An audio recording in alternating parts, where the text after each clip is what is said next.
Assalamualaikum warahmatullahi wabarakatuh. Sholih dan Sholihah. Ketemu lagi ya di pembelajaran IPA.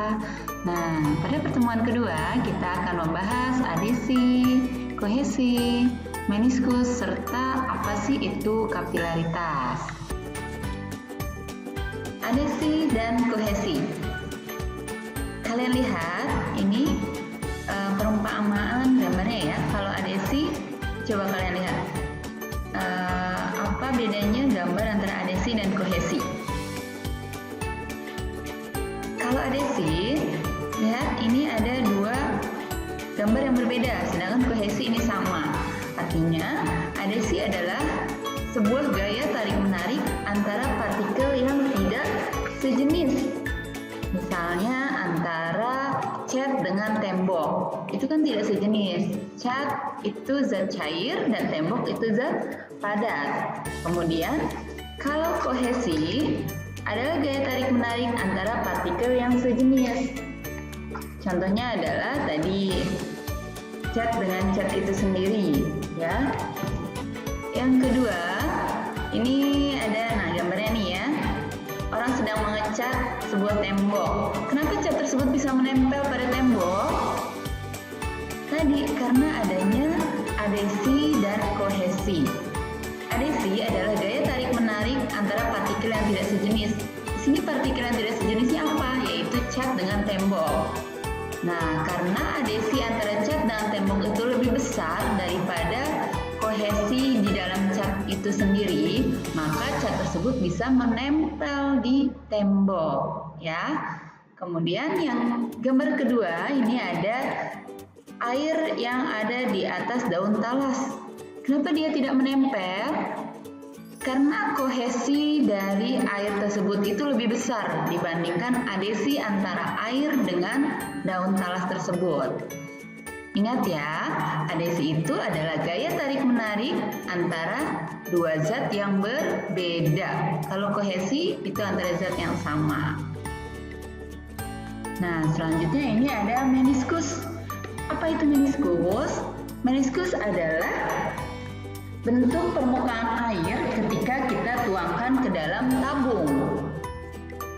Jika kita tuangkan air ke dalam tabung, tidak air ya, zat cair. Jika kita tuangkan zat cair ke dalam tabung, maka akan diperoleh dua meniskus. Bisa meniskus cekung atau meniskus cembung. Kalau gambar yang pertama, ini adalah meniskus cekung. Kenapa hal ini bisa terjadi? Nanti kita akan dijelaskan di slide selanjutnya. Nah, gambar yang pertama ini adalah meniskus cekung, ya. Meniskus cekung ini terjadi jika kita memasukkan air ke dalam tabung reaksi, maka akan membentuk permukaan zat cair ini akan membentuk meniskus cekung. Sedangkan kalau kita memasukkan air raksa ke dalam tabung, maka akan membentuk meniskus cembung. Kenapa hal itu bisa terjadi? Kita akan bahas. Meniskus cembung dan meniskus cekung bisa terjadi karena adanya tadi adhesi dan kohesi, gaya tarik-menarik, ya.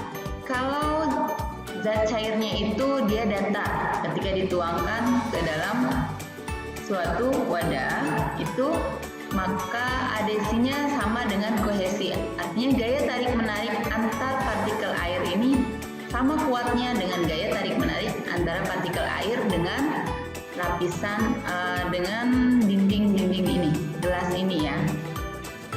Kemudian yang kedua, ini akan membentuk meniskus cembung. Hal ini akan terjadi ketika kohesi atau gaya tarik-menarik antar partikel zat cairnya ini lebih besar dibandingkan adhesi.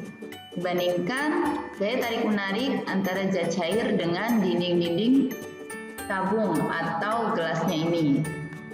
Jadi, terjadilah meniskus cembung. Kalau meniskus cekung, ini terjadi ketika gaya tarik-menarik zat cairnya lebih besar dibandingkan gaya tarik-menarik antara zat cair dengan dinding tabung ini. Kok ingat, kalau kohesi itu adalah gaya tarik-menarik antara zat yang berbeda. Ya, antara zat cair dengan zat padatnya ini, dindingnya ini kan zat padat. Itu lebih lemah dibandingkan gaya tarik airnya sendiri, maka dia akan membentuk meniskus cekung. Yang terakhir adalah kapilaritas. Peristiwa ini sering kalian amati atau sering kalian temukan pada kehidupan sehari-hari. Contohnya, kenapa sih kalian harus menggunakan anduk? Kemudian, kenapa kalian mengelap air yang tumpah dengan menggunakan kain pel? Kemudian, kenapa juga kalian mengelap keringat kalian dengan sapu tangan atau handuk kecil? Itu karena berhubungan dengan peristiwa kapilaritas. Ya, kapilaritas adalah peristiwa naiknya zat cair melalui lubang yang sempit atau disebutnya sebagai pipa kapiler. Nah, ini dalam kegiatan sehari-hari, contohnya naiknya air tanah pada pembuluh kayu. Ya, jadi air di dalam tanah yang diperlukan oleh semua tumbuhan itu disalurkan melalui pembuluh kapiler pada batang tumbuhan. Semakin tinggi pohonnya, maka daya kapilaritas batangnya akan semakin besar. Kemudian, naiknya minyak tanah pada sumbu lampu tempel dan kompor, itu juga peristiwa kapilaritas. Resapnya air dari kamar mandi ke dalam tembok. Resapnya air di badan setelah mandi oleh handuk. Jadi badan kita kering ya. Kemana airnya? Karena terserap oleh handuk yang kita kenakan. Terserapnya air di lantai oleh kain pel. Ya kan? Jadi lantainya menjadi kering karena airnya terserap oleh kain pel tersebut. Itu disebutnya peristiwa kapilaritas. Terserapnya keringat oleh kaos dan terserapnya air di meja makan oleh kertas tisu. Untuk pertemuan kali ini cukup itu saja ya, adesi, kohesi, meniskus, dan kapilaritas. Silahkan kalian dibaca kembali bukunya, kemudian jika memang masih kurang jelas bisa langsung tanyakan ke Miss atau diputar kembali videonya.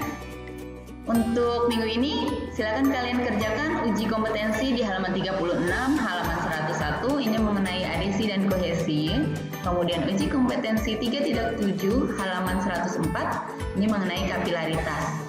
Totalnya ada 5 soal ya.